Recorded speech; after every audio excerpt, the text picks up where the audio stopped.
I'm Angel Massey, and you're now with me on Over Wildin Podcast.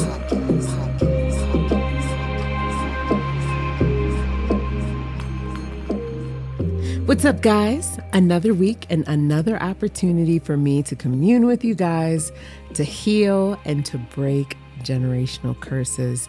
And speaking of generational curses, I believe one of the greatest curses we face as a people, no matter the race, gender, sexuality, class, creed, religion, is climate change. It's no secret that we're living in a world climate crisis. Through big fossil fuel business and human negligence, we are currently 0.4 degrees, just 0.4 degrees Celsius, from doing irreversible damage to our planet. Now, I know you're wondering why I would broach this subject on this podcast. Well, simply put, I love the earth, and I'm over humanity, Wildin, where it comes to doing something about it. You like how I did that, right? I love nature. I love all that it brings, gives us. And I feel like God or the universe or whoever you believe in endowed us with the duty to take care of it. And because it's an emergency, the more folks who are aware, the more a voice for change becomes stronger. At least I hope. Joining me today on the podcast to discuss climate change, facts versus fiction, conspiracy, and what direction this world is heading in is journalist Dharna Noor. So on my podcast, I just want to throw out a quick disclaimer. On my podcast on Over Wildin, we approach things from the standpoint of fact, not fiction or conspiracy. We can discuss differing opinions that are out there, but I just need for all of us to start from the same baseline, right? And on this episode, the baseline is that climate change is real. So while we'll discuss some conspiracy around it, we will be starting from the scientific fact that this is happening, and it's happening in real time. Dharna Noor serves as the Boston Globe's climate producer and worked as a staff writer at Earther, Gizmodo's climate content platform. She also produced a season of the podcast Drilled, a podcast on the fossil fuel industry's influence on education. And I know her personally from the Real News Network, where she led climate coverage. She's been published in These Times, Jacobin magazine, I always say that wrong, and Truth Out, and was also featured in the 2021 book from the New Press called The World We Need. You can hear her on podcasts and radio shows such as Times Radio, Vox's Tell Me More, The Insurgents, and NPR's Living on Earth. Damn, girl, these are some credentials, okay? And today I'm going to discuss with her the current state of the climate crisis. Welcome, Dharna. Thank you so much for having me. It's been a wild few years, I think, for both of us since we worked together. So it's great to get to connect in this space. But you know, it has been amazing. You've always been super duper smart, always been one of the smartest people in the room. And it's amazing and wonderful to see you step into your exact purpose. And I know this is it. Well, right back at you. And it's nice to be here in your purpose with you in this space, Angel. Thank you. You know, sometimes it takes some time, but I'm glad to be here too. So, in my introduction to this episode, I said that our atmosphere's temperature has risen 1.1 degrees since the pre-industrial age.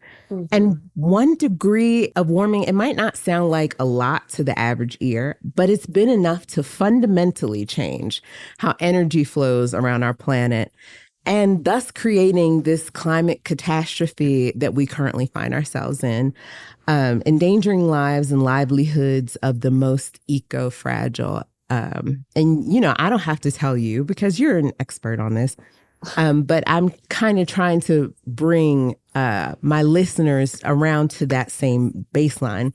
And when I talk about endangering lives and livelihoods, I mean ice sheets in Antarctica and Greenland are melting. We're experiencing a record number of drought. Low-lying island nations are disappearing. Mm-hmm. Sea levels are rising. And we still have politicians who question climate change as a theory instead of a fact. And we know a lot of this fake ignorance. It's because they're in the pockets of the fossil fuel industry. And I'll 100%. come right out and say that. In one of your latest articles for the Boston Globe, you discussed some stunning figures from the United Nations latest climate report. Talk to my listeners about how its findings have sped up what we know is inevitable if change doesn't occur. Yeah, it's I'm really glad that you sort of began by talking about the degree to which the climate has already changed. I think that you're really right that for so long, even those of us who, understand that climate change is a reality and that it's like, not just an accident that it's happening, that it's first of all caused by the actions not of all people, but of a sort of an elite few people, and obviously that's like people in the global north, rich people, majority white men in this society, but also not only that this is a reality that is being caused by human actions, but also one that's sort of already taking effect, right? It's not something that we can wait to address for another 20 or 30 years. It's not something that's going to be just an issue for our grandchildren. It's an issue for people right now. And I think that the recent UN climate report that came out just last month really showed that. So, one thing that has changed already is that there are people who are far more exposed to deadly levels of heat. Right. Already 30% of the world, that's almost a third of the world, is exposed to potentially deadly heat for 20 or more days every single year. And we know, right, that that's not evenly distributed across the world. That's majority people in low-lying countries in the global south, people who by and large have done far less to cause the climate crisis and then also have fewer resources to respond to it. And, as the climate crisis gets worse, as we continue to use polluting energy, polluting agriculture, things like this, that number will only get higher. So right now, 30% of the world is exposed to deadly heat. That could go up to 76% of the world in just, a few decades, just by the end of this century. Yeah. Yeah. And, you talk about how the folks who are the most affected have not contributed the most to this issue. And that's intersectional environmentalism, where you have problems that come along with being a brown person in this world, mixed with the fact that, for instance, in our own country, Black and brown people are disproportionately living in these climate deserts, and I feel like the climate crisis came to our doorstep. I think last summer it was when Seattle and Portland experienced these really high temperatures and like hundreds of people died. Yeah. And there's still no acknowledgement from our government that this is an important issue. And, Biden had his State of the Union address not too long ago. And I read in one of your articles, and I noticed it myself, that he did not mention climate change like that. And that is one of the big issues that he used to draw in younger voters to vote for him. And here, out of 62 minutes, like you said, he dedicated maybe 60 seconds of his speech. And the actions that he said that we were going to take, they aren't enough.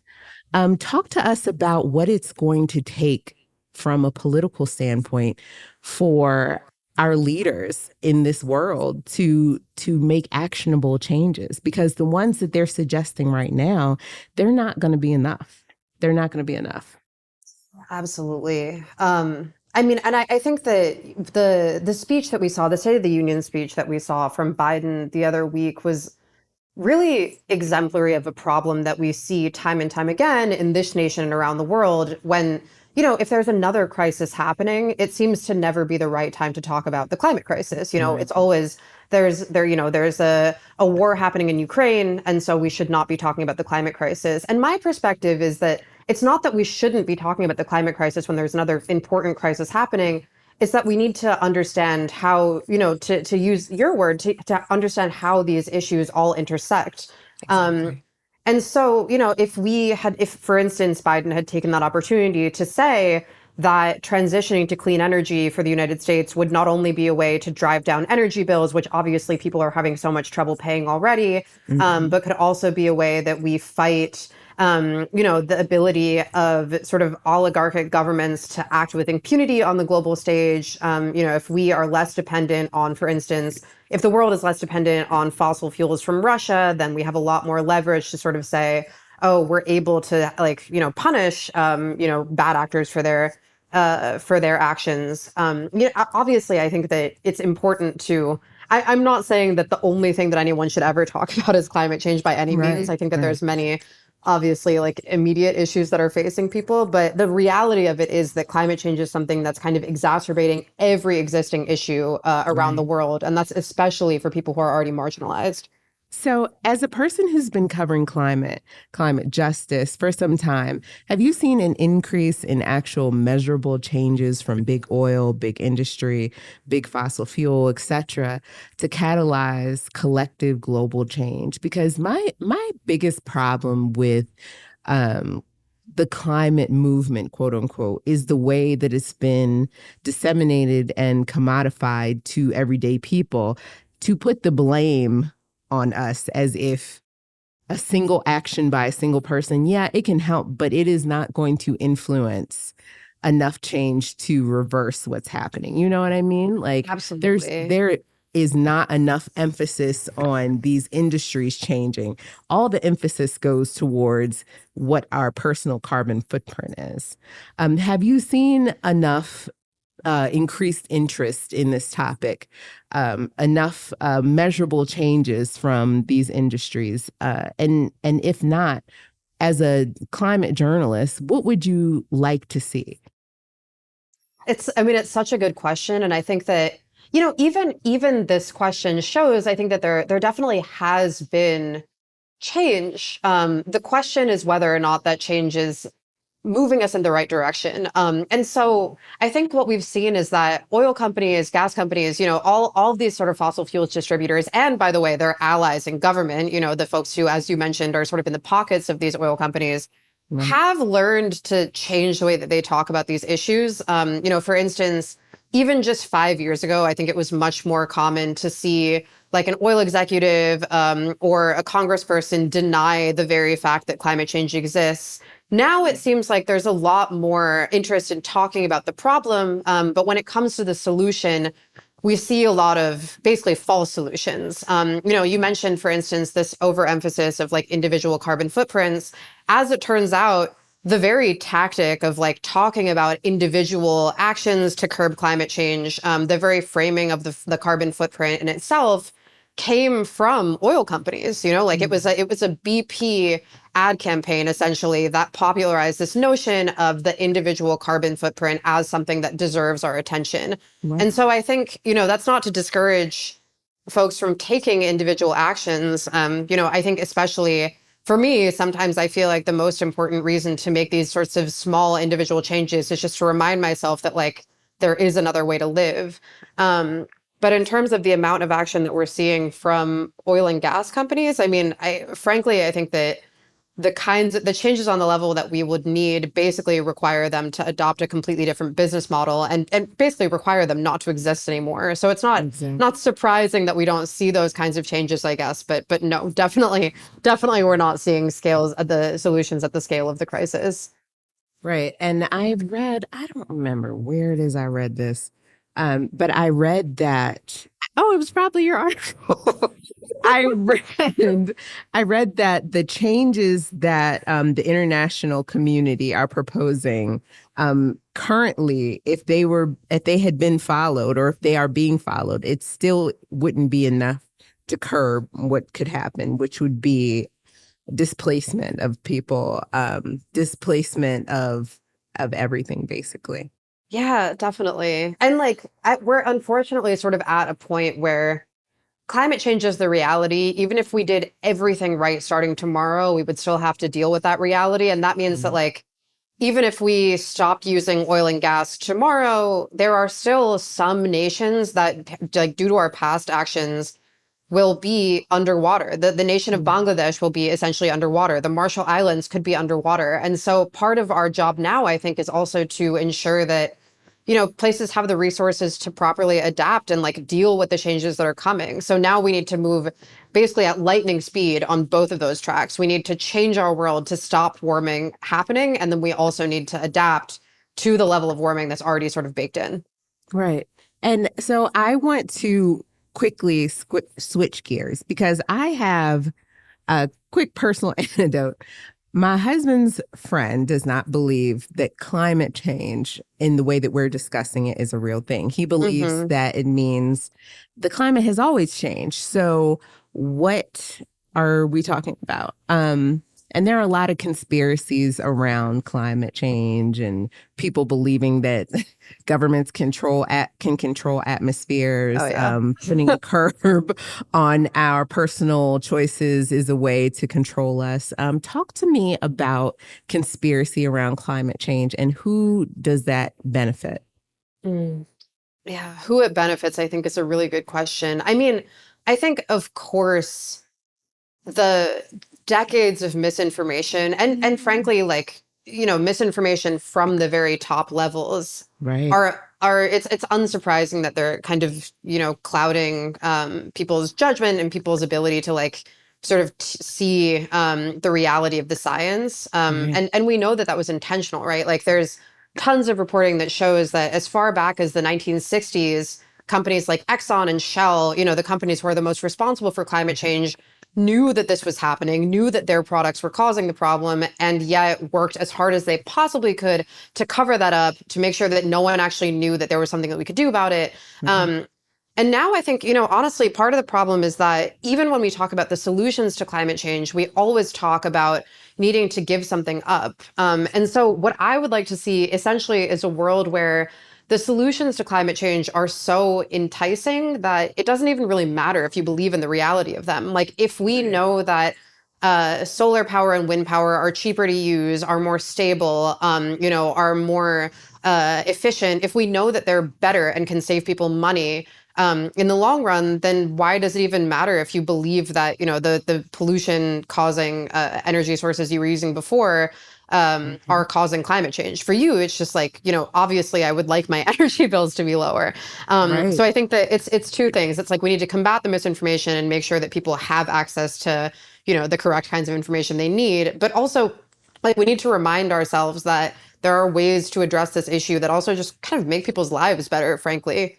Exactly, exactly. And in that we can talk about, and I can't give myself credit because I did not invent the term intersectional environmentalism. I wish I was that smart, but it's actually a term that I came across on Instagram, which is like, that sounds like a loaded bomb. But it's basically Actually, there's a new book that just came out from she calls herself Green Girl Leah, called The Intersectional exactly. Environmentalist. Yeah. Yep, that's where I found it. Well, I didn't find it. That's where I read it.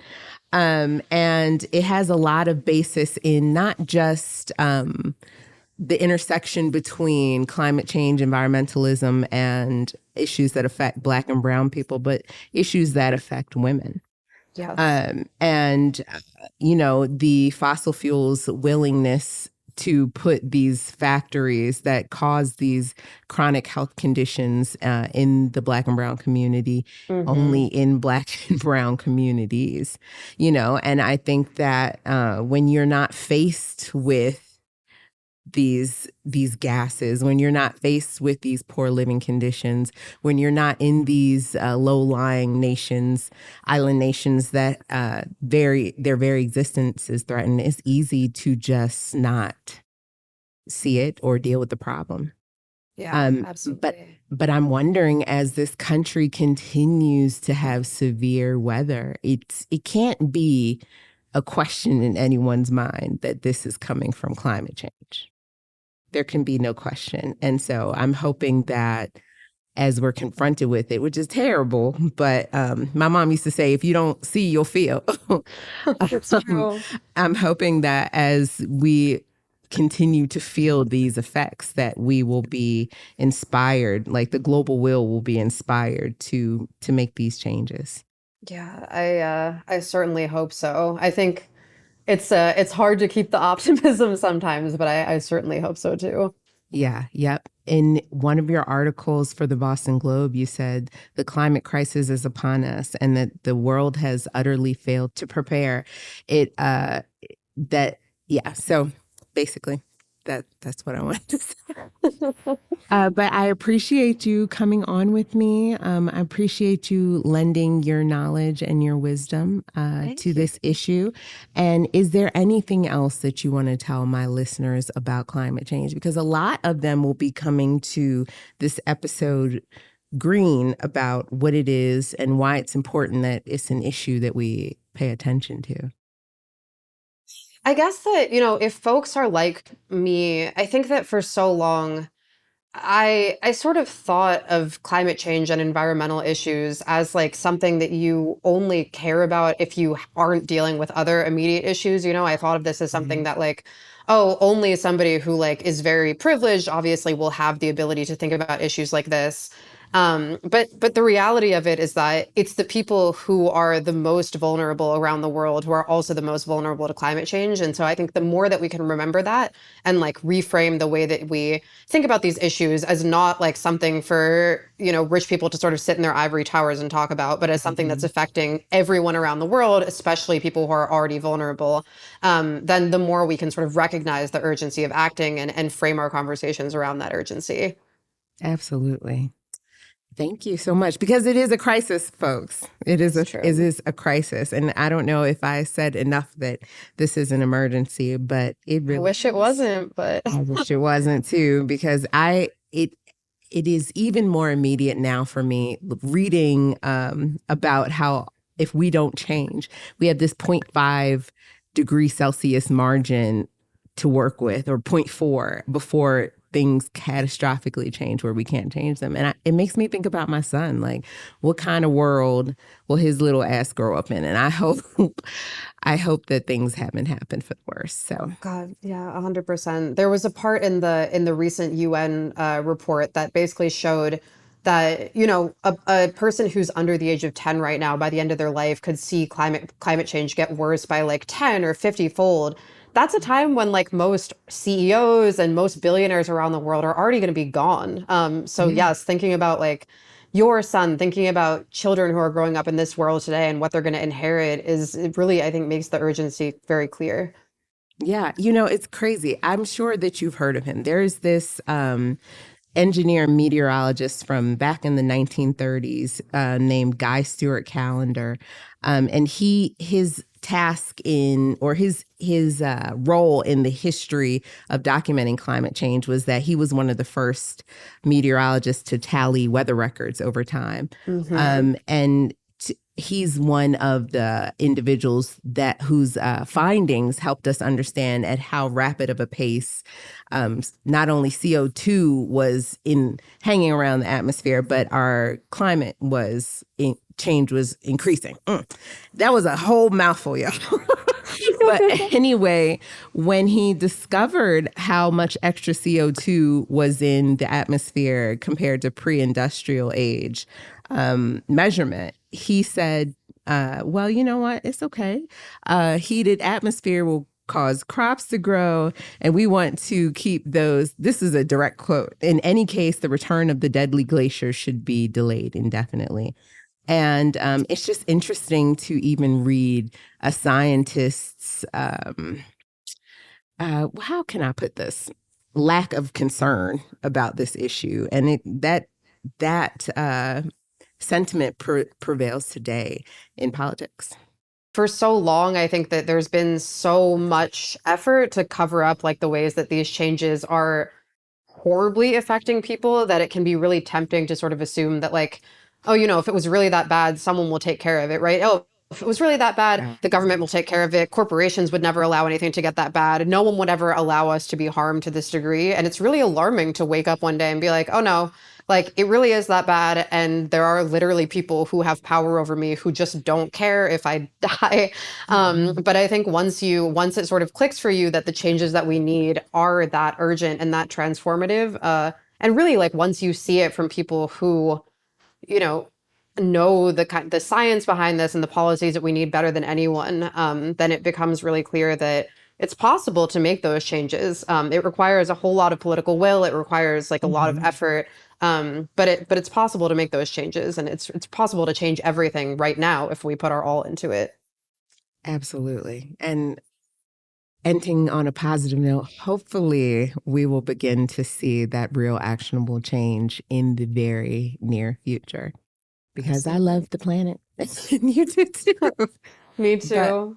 So thank you so much for joining me. I hope if anything occurs in this world about climate change or anything that you'll come back on.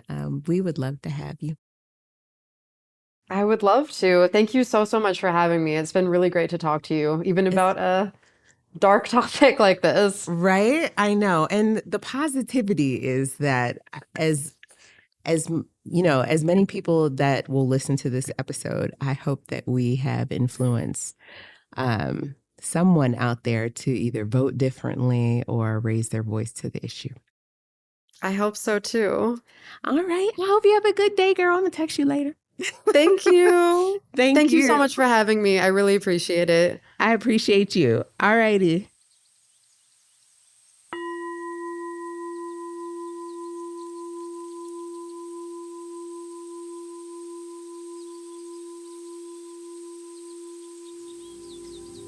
I invite you to settle into your space. Find a comfortable position on the floor. Or if you're in a space where the weather allows you to be in comfort and ease outside, do so.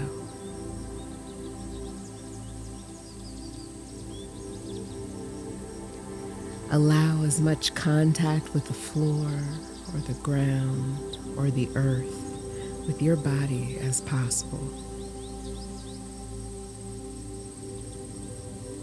You may do this meditation lying down.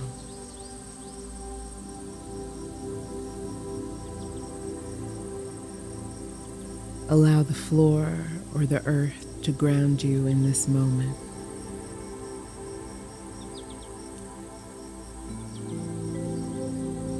Allow your mind to settle into this moment.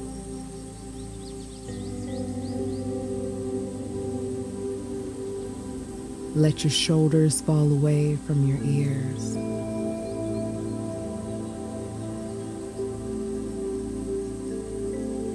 Relax your jaw.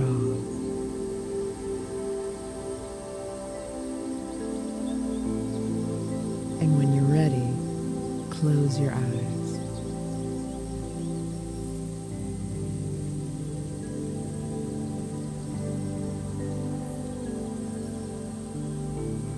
Drop out of your thinking mind and into your body.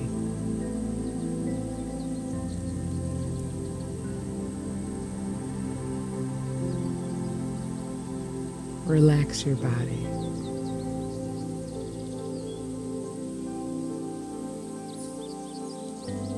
Let go of any tension that you feel from the day. Release into this moment.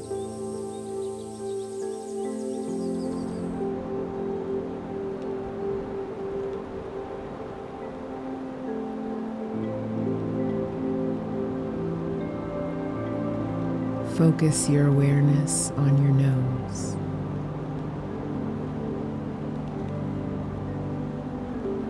Breathe in slowly through your nose. Take in the sense of the space around you.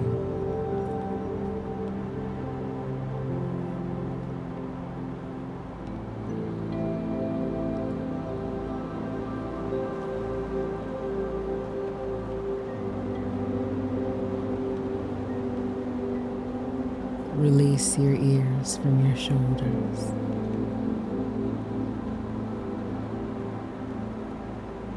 Focus your awareness on your ears.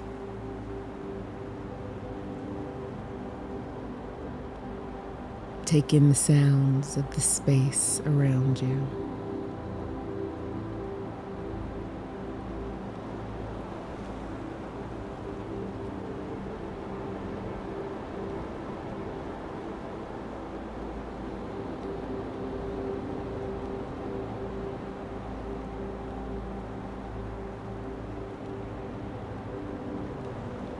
Feel into the weight of your head on your shoulders.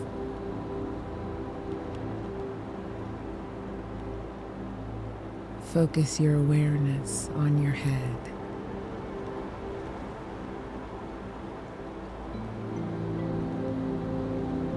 Feel into the weight of your head against the floor,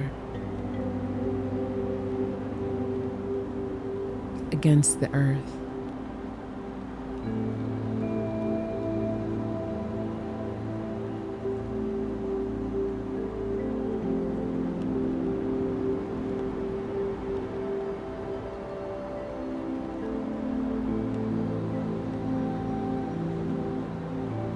Ground your torso and your arms against the floor or the earth.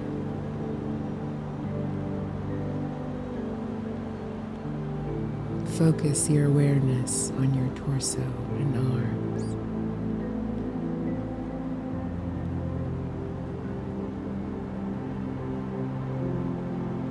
Notice the weight of them.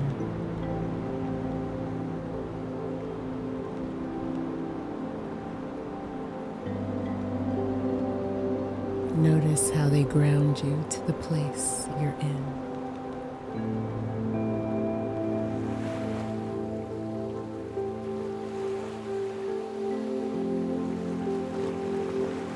Feel into your heart center.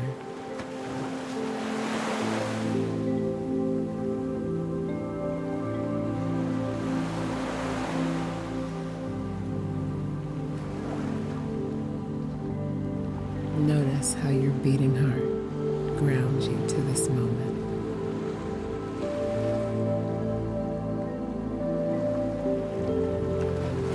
Grounds you to this time.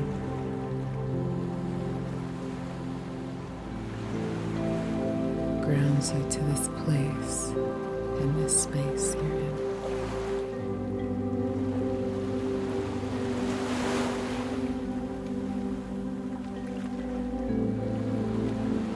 Unclench your hands.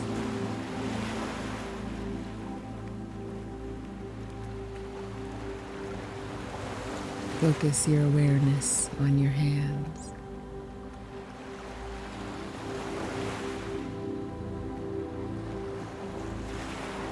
How big or small they feel.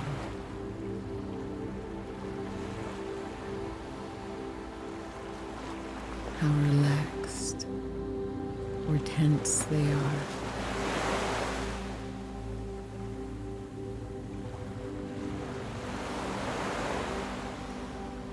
Notice the point of contact between your hands and the floor.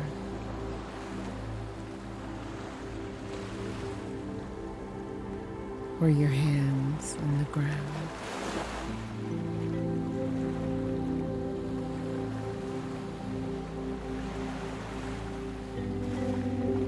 Notice the weight of them.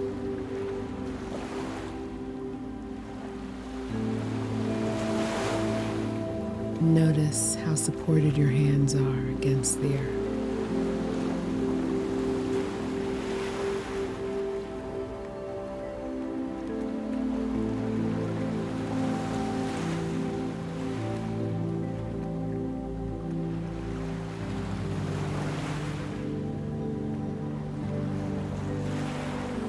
Relax your legs.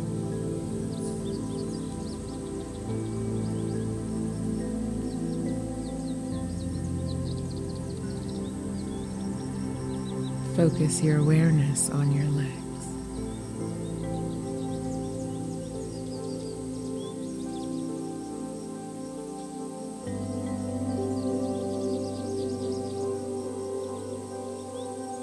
Feel their grounded strength,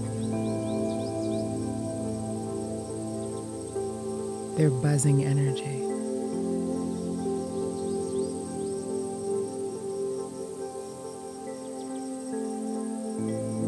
Their willingness to support you on command.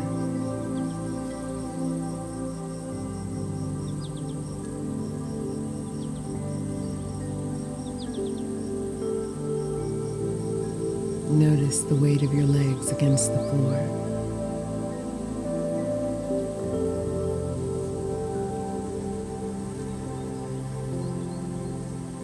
Notice the feeling of grounding and support the floor or the earth offers your legs.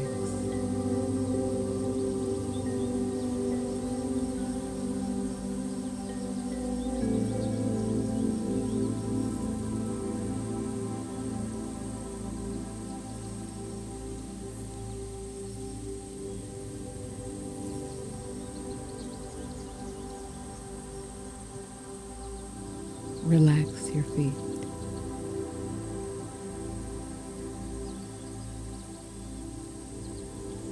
Release any tension there.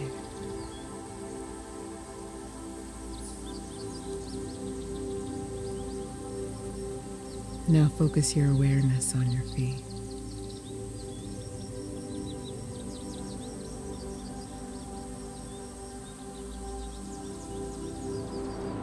Thank your feet for the constant grounding and support they've offered you.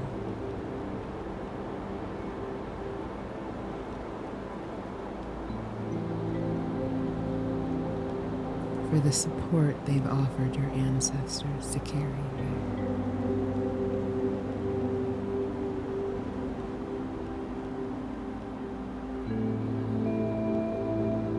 Notice the weight of your heels against the floor.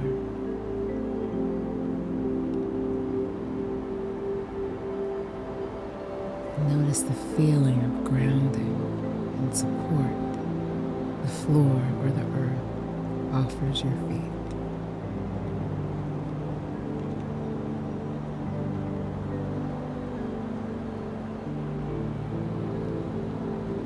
Notice the support the ground offers your body.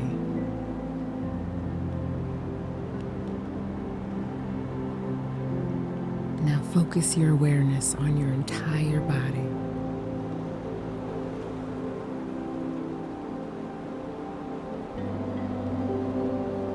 Feel the heaviness of your body.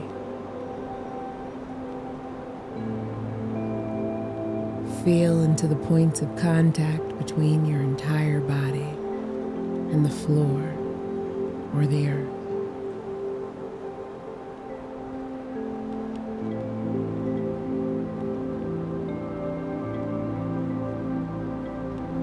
Allow your body to feel grounded and rooted and heavy into the floor or the earth.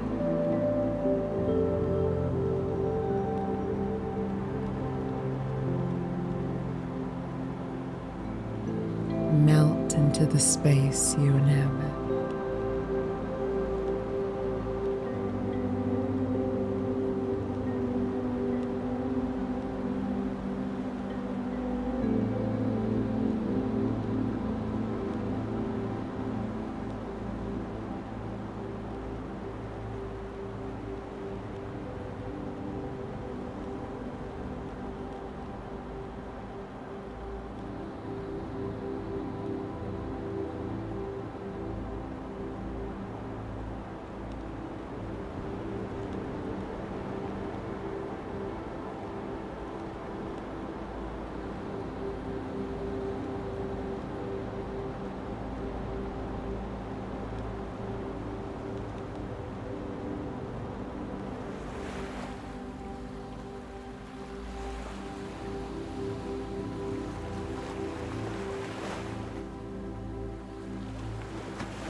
Be grounded in this moment of peace, this moment of presentness, this moment of groundedness. Thank the earth for the constant grounding and support it's offered you, humankind, and all beings.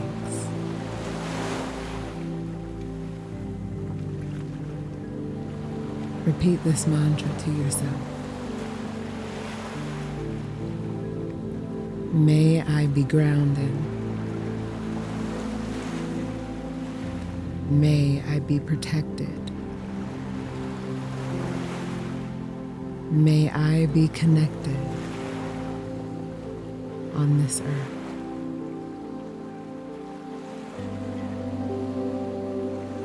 May I be grounded. May I be protected. May I be connected on this earth.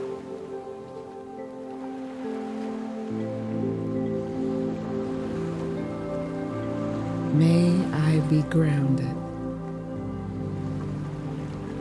May I be protected. May I be connected on this earth.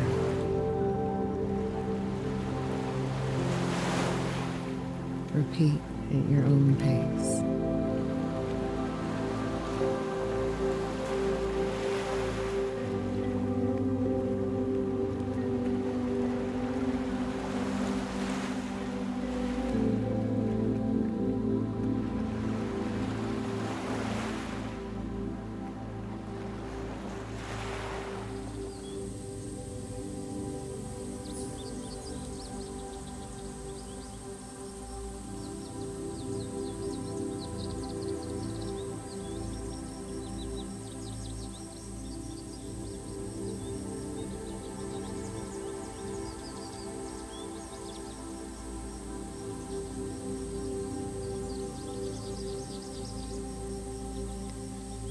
Bring your awareness back to the room. Move your fingers and toes. Rub your hands together to generate warmth and wash them over your eyelids.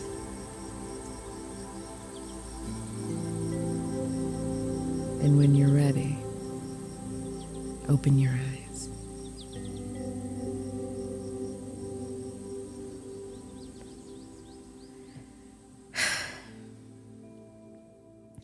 As always, before we wrap this episode up, I want to drop some gems about, you guessed it, the earth. So here we go.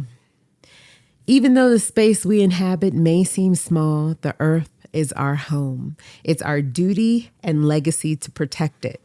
And let me say, I drop these gems without hopefully sounding very preachy, because when you talk about the earth and climate change, you can go down the heal the world path very fast, but let's heal the world. Next, breaking generational curses isn't just about healing on the inside. It's about what we do to create a better future for the next generation who will inhabit this space as well. And lastly, find a way to connect to the earth so the idea of protecting it doesn't seem so abstract. Go for a mindful walk and actually look at the sky, the trees, and the ground around you. Be in that moment with nature. I hope this episode served whatever purpose you needed today. Thank you for joining me on this episode of Over Wildin. Let's keep learning, growing, and healing together. If you have a question, want to hear me talk about a topic, bring a particular guest on, email me at info@overwildin.com. Subscribe to the podcast and visit me at Overwildin or at Angel Era on Instagram. I want to hear from you guys. Music by Luciano, recording by Mystery Street Recording, and editing by my friend Jeremy Cosley. And a special thank you to journalist Dharna Noor for joining me and the Boston Globe. Either you're green or growing, or ripe and rotting, and on this podcast, we're always going to choose growth. Sexy ass growth together. Bye-bye.